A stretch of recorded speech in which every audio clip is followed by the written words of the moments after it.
Os mais importantes temas que afetam o cidadão. A discussão de ideias de forma aprofundada.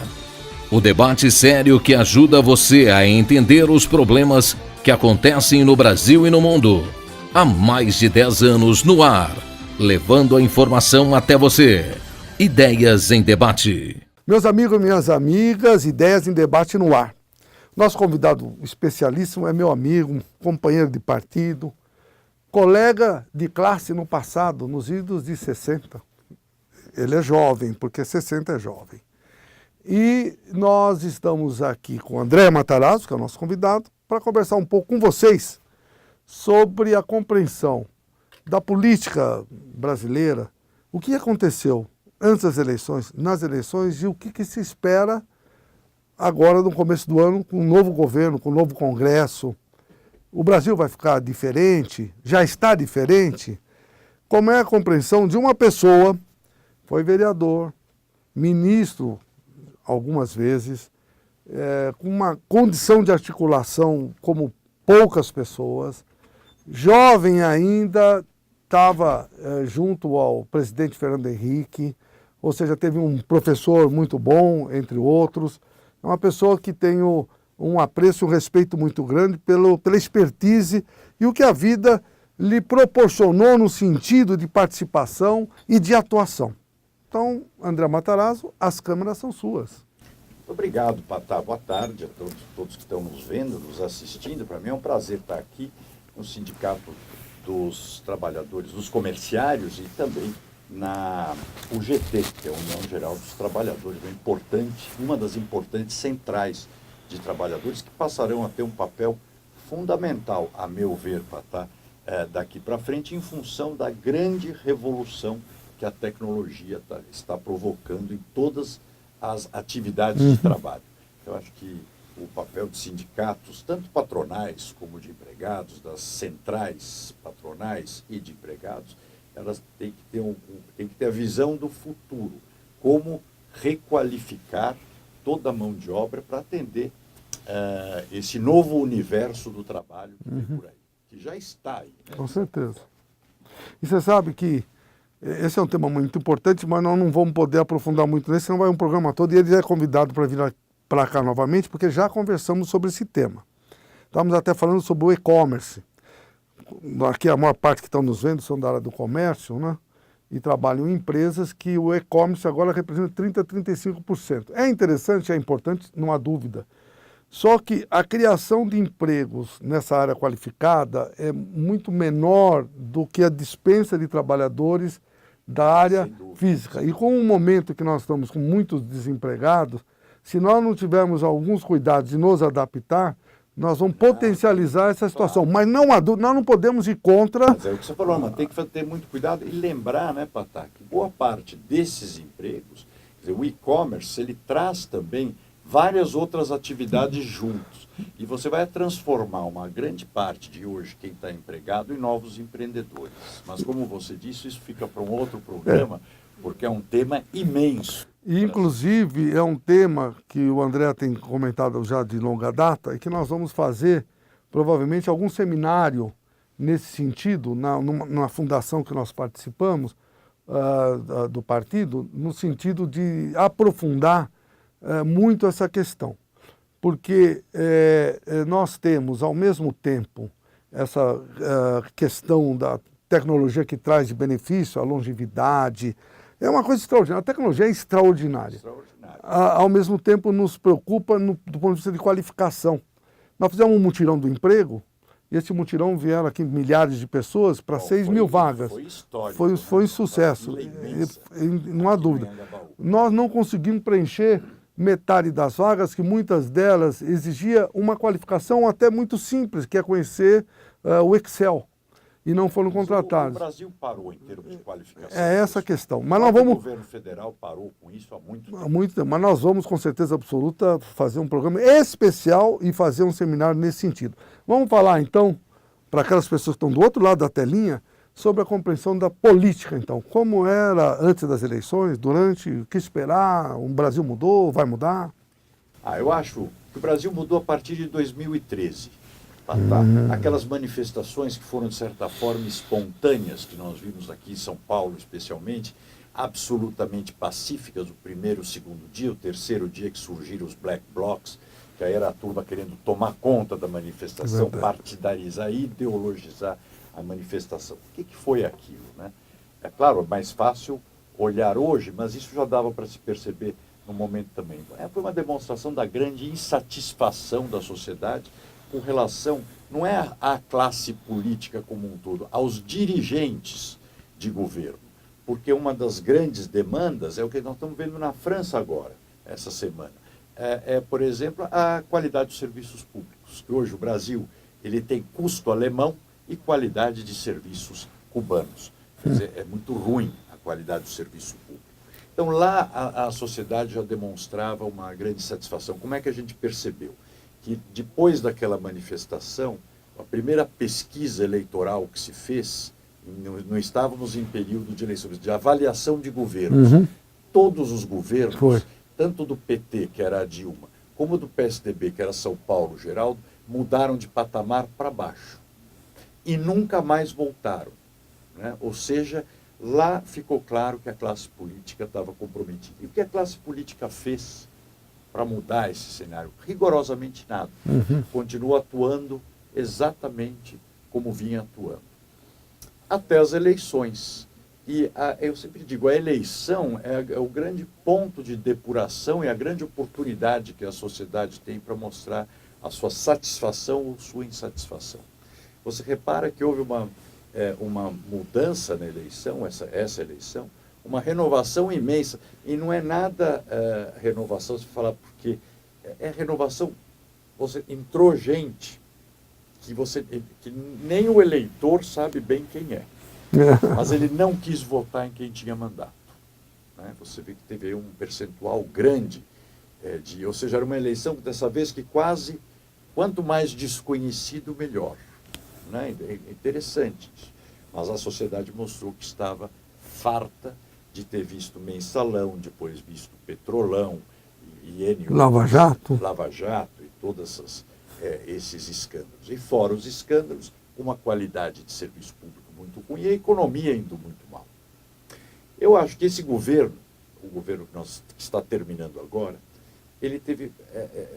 É até injusto avaliá-lo como um mau governo, porque o presidente Michel Temer conseguiu coisas que ninguém conseguiu. Ele quase conseguiu a reforma da Previdência, não conseguiu a reforma, mas eu acho que conseguiu a conscientização da sociedade hoje, de que todo mundo sabe que precisa ser feita a reforma da Previdência. Pode não ser essa, não ser aquela, mas que alguma coisa vai ter que ser feita.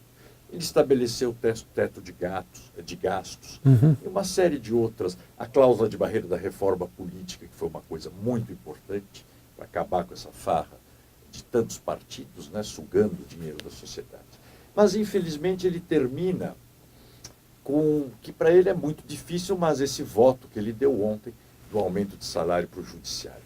Claro que a gente tem que levar em conta aí a questão de que ele, acabando o governo, vai ter problemas com a justiça. Então, ele pisar no calo do judiciário agora era até esperar demais dele.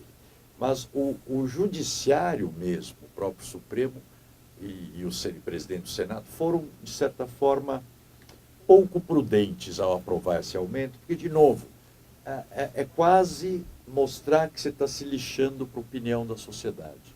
Poxa, é como se você está se lixando para a economia de gastos. A gente está vendo que o país está quebrado, a economia está parada. Você dos sindicatos deve estar vendo, aliás, pela fila que fizeram os desempregados aqui. São 12, 13 milhões de desempregados. Eu vi que tenho fábricas, o aperto que está todo mundo vivendo.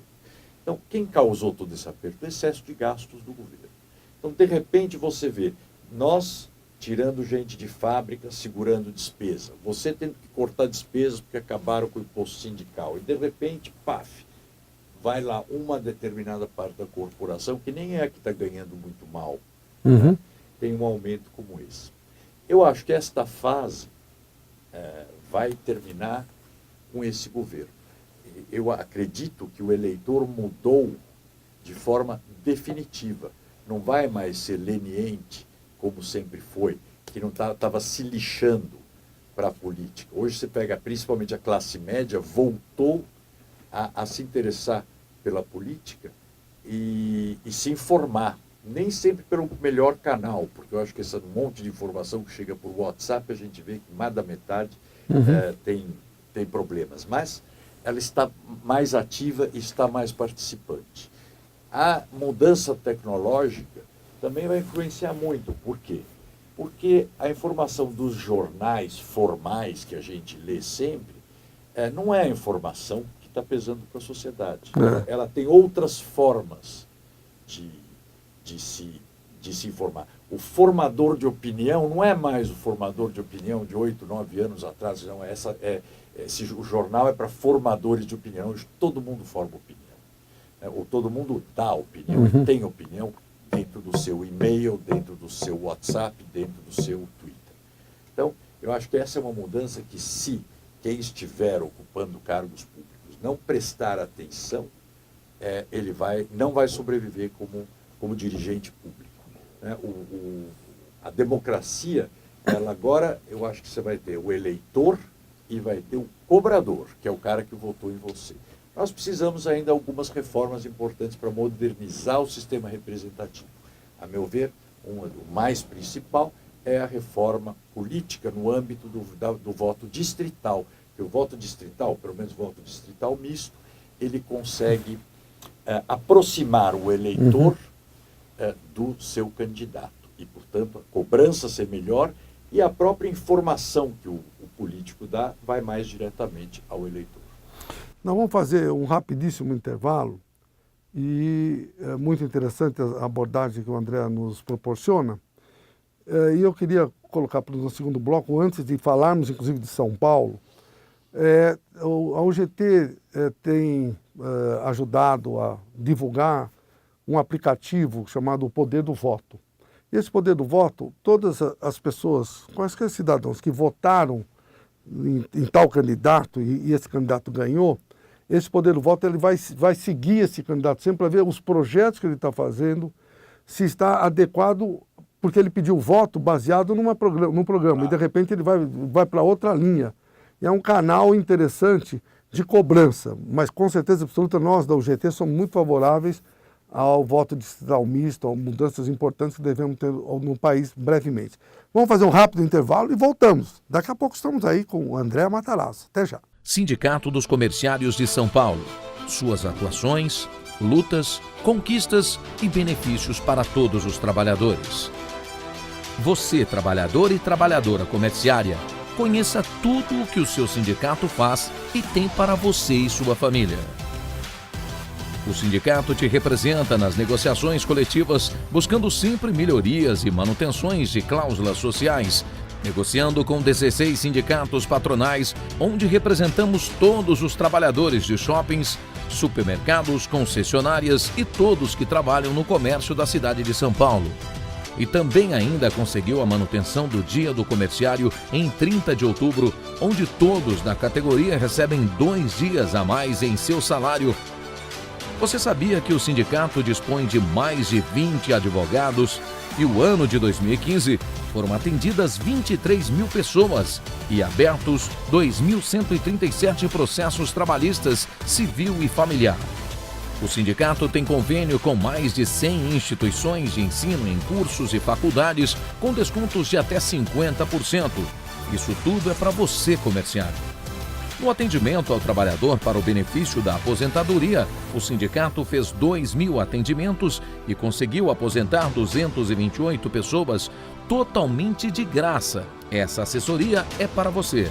Em questão de saúde, o sindicato é campeão e por isso toma um grande cuidado com os comerciários, tendo um prédio de 8 andares na Vila Clementino, totalmente voltado para a área médica, com equipamentos de última geração, como mamógrafo e densitometria óssea, para todos os comerciários fazerem os exames e prevenir doenças, fazendo mais de 204 mil atendimentos entre ambulatório médico, sede e subsedes, e ainda você, comerciário, conta com uma farmácia no ambulatório para retirar seu remédio se lá estiver totalmente de graça.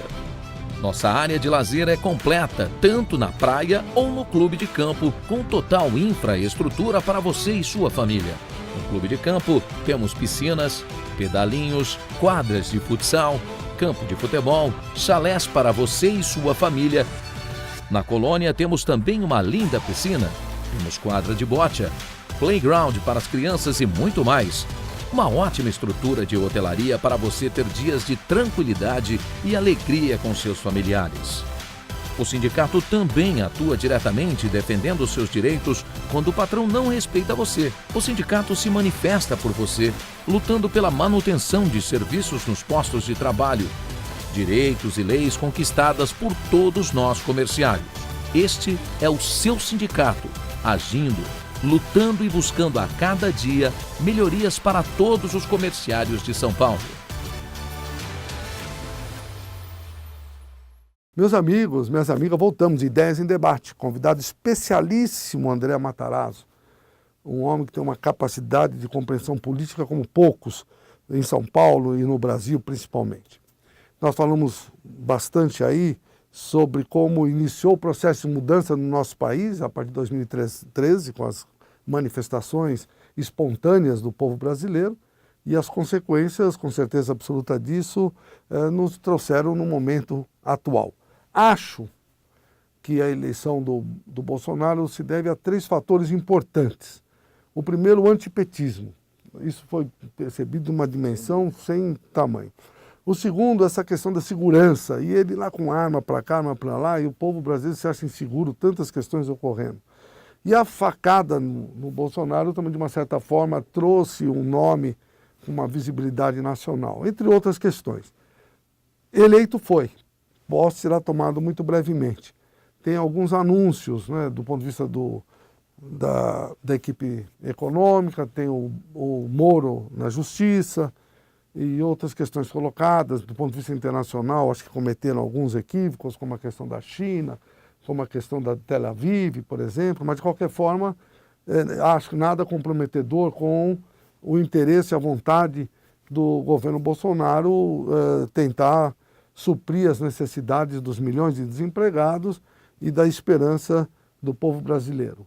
Qual é a sua opinião com relação a esse momento que nós vamos viver no ano que vem? Eu queria só fazer, da minha opinião, a questão da eleição do Bolsonaro deve-se muito à facilidade com que ele se comunicou com a sociedade, com que ele captou os anseios da sociedade. As questões de segurança, que não adianta os governos vêm o tempo todo dando estatísticas, que aqui é melhor, aqui é pior. Experimenta sair com o celular na mão, aqui embaixo, no Anhangabaú, você vai ver quanto tempo você fica com ele na mão, e não dá para dizer que então está seguro. Não pode estar seguro nas estatísticas, para as pessoas não está seguro. Isto sem falar, aqui em São Paulo especificamente, quando você vai para a periferia, você não vai encontrar nem sensação de segurança, nem segurança.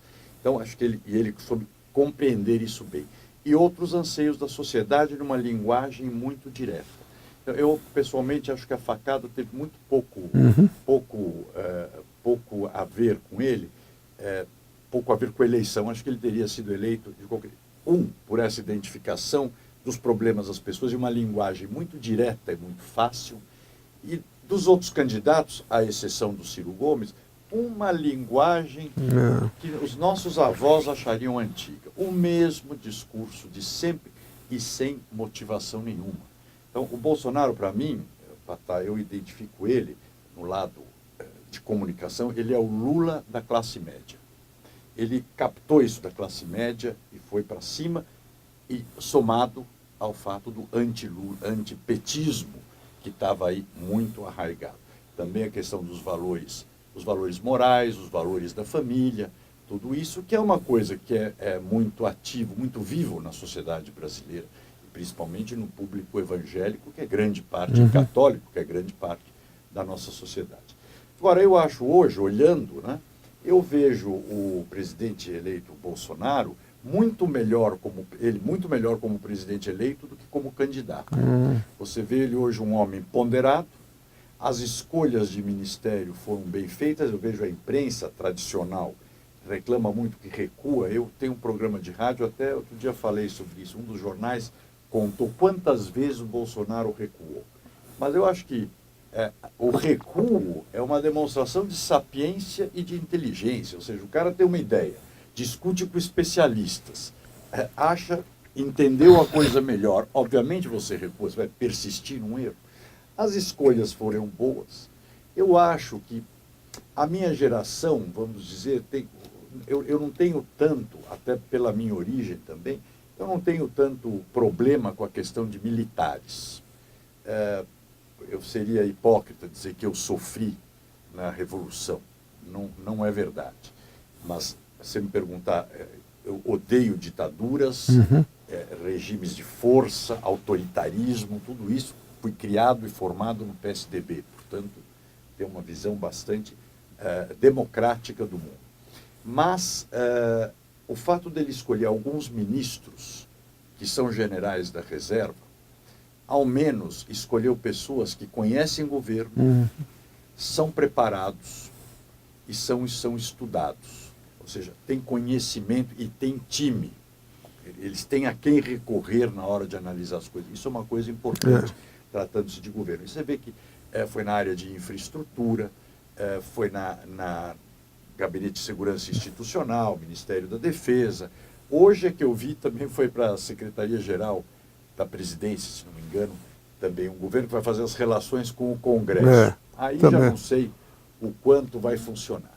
Mas até agora, o ministro da Saúde tem lá uns problemas, parece, mas conversou com a bancada da Saúde, é médico, e até agora as palavras foram razoáveis. O ministro de Educação, eu não poderia julgar, porque eu não sou um grande, não sou da área, né? Mas, ao mesmo tempo, não dá para criticar e saber, é um homem preparado, é um homem da área, um homem preparado, vamos ver o que eu digo.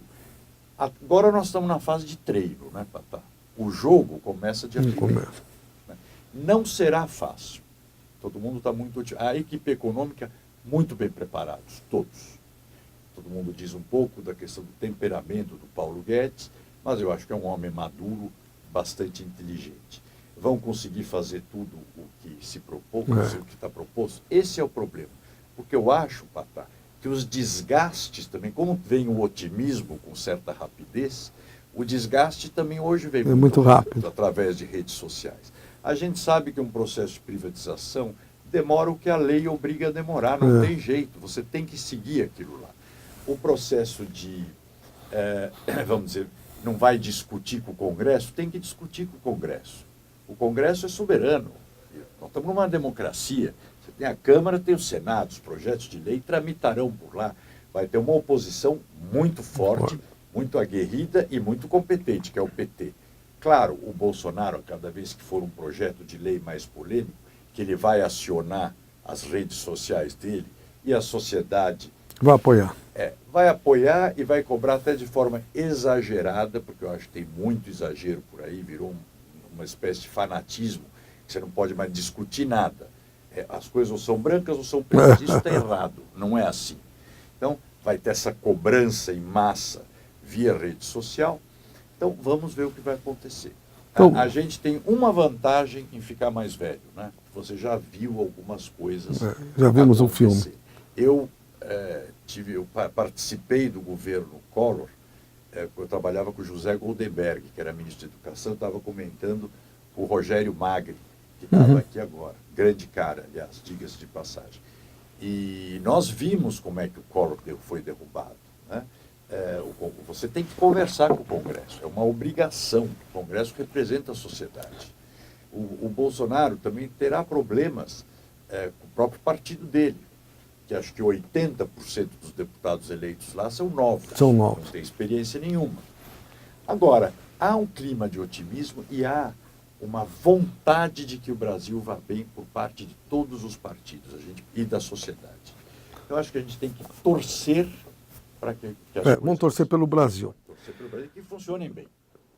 É o seguinte, nós temos 4 minutos apenas do programa e nós tínhamos combinado, e é importante, porque o André Matarazzo conhece São Paulo como pouquíssimas pessoas. Ele é apaixonado pela cidade, foi vereador, secretário, então conhece profundamente. Tivemos problema recentemente aí com uma questão de um viaduto que cedeu. E você, a meu ver, é a pessoa mais vocacionada até ocupar uma prefeitura aqui de São Paulo. Não é campanha antecipada não, pelo amor de Deus, mas nós temos que discutir a cidade que nós moramos e que vivemos, né? Como é que você enxerga? Porque é muito polêmico, dizem que tinha que ter sido feito vistorias, não foi feito. É muito complexo, mas como que você enxerga São Paulo nesse pouco tempo que resta aí para nós? Essa questão de viadutos não é complexo. Você vai para Roma, você vai ver lá viadutos com 1.500 anos de idade. Eles estão Nossa, 1.500. Por quê? Porque é feita manutenção. Você vai para qualquer lugar do mundo, você faz uma ponte ou uma estrada, requer manutenção. Quando nós estávamos na prefeitura, isso foi no governo do Kassab, nós fizemos um TAC, o Kassab assinou um TAC com o Ministério Público. Listamos, eram, se não me engano, 70 obras de arte que tinham que ser reformadas num prazo de 10 anos, porque tinham algum tipo de problema, mas estavam todas no prazo. Quando acabou a gestão Kassab, o Haddad parou isso daí. E nunca mais ninguém retomou. Então, se largar, se não fizer manutenção na rua, o que vai acontecer? Vai aparecer a terra lá embaixo. Acaba a primeira camada de asfalto, a segunda, sai a brita, estraga a base e vai para a terra. Viaduto é a mesma coisa, quer dizer, tudo precisa de manutenção. Você sabe outra coisa que está abandonado, que não estão vendo, e tem TAC com o Ministério Público? As áreas de risco. Esses últimos anos choveu pouco. Você não teve problema. Você pode ter graves problemas, como aconteceu no Rio de Janeiro pouquinho tempo atrás, se você não remover, não tirar as pessoas de determinadas áreas de risco. É desagradável? Não dá voto? É desagradável e não dá voto. Mas você tem que fazer. Ser prefeito de uma cidade de São Paulo, você tem responsabilidade. Não é ficar pensando na próxima eleição. Não é ficar indo em inauguração. É trabalho 24 horas por dia e problemas 24 horas por dia. Uma cidade de 10 milhões de habitantes, há muitos anos sem manutenção, hoje você tem que correr atrás. Eu sempre brinco, quando a gente vê, sempre todo prefeito assume e fica delirando, ou nas campanhas, né? Vamos falar do Wi-Fi, São Paulo do ano 2040, do futuro. Não, a primeira coisa é trazer São Paulo do século XVIII para o século XX. Se chegar no 20 já é um grande passo. Depois você vai para o 21, mas chega no 20. É só você sair daqui do centro da cidade. São Paulo está vivendo, as pessoas estão vivendo como se estivessem vivendo no século XIX. E o que é isso? Falta de manutenção, falta de interesse e preocupação única com coisa que dá notícia, coisa que dá visibilidade. Manutenção de viaduto não dá volta. Você para o coisa, faz trânsito. É chato a beça. O cara gosta de chegar aí e inaugurar coisa nova. Esse é o problema. E você ser prefeito, não é isso, é que nem ser síndico de prédio. Síndico do prédio é considerado sempre um chato. Por quê? Ele nunca consegue ir na festa, ele sempre reclama, diz que não pode fazer coisa e pede dinheiro. Ser prefeito é isso. Então você tem que querer ser só prefeito. Porque é muito difícil alguém que seja um bom prefeito de São Paulo, a curto prazo, ser eleito para outra coisa. Porque o resultado de uma gestão bem feita, ela aparece com o tempo, não é imediato. As pessoas reconhecerão, mas reconhecerão quando elas verem, sentirem o resultado. Não adianta fazer publicidade de obra pública. O resultado de coisas da cidade aparecem na medida que o cidadão for usando as coisas e sentir que o trabalho está sendo bem feito e em benefício dele. Muito bem, infelizmente o tempo passou. Vai estar na telinha o telefone que vocês possam se comunicar, o e-mail do André Matarazzo, que, a meu ver, é uma das pessoas mais preparadas que nós temos no nosso país do ponto de vista de quadro político, de compreensão da sociedade, e é um orgulho tê-lo como companheiro e amigo. Agradeço muito a sua participação, André, e principalmente a sua fidelidade. Continue ligando no 21215972, visitando a nossa sede na Rua Formosa 99, acessando o nosso site www.comerciados.org.br. Até o próximo programa.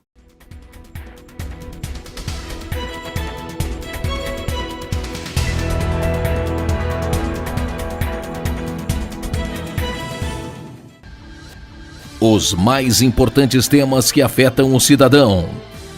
A discussão de ideias de forma aprofundada. O debate sério que ajuda você a entender os problemas que acontecem no Brasil e no mundo. Há mais de 10 anos no ar, levando a informação até você. Ideias em Debate.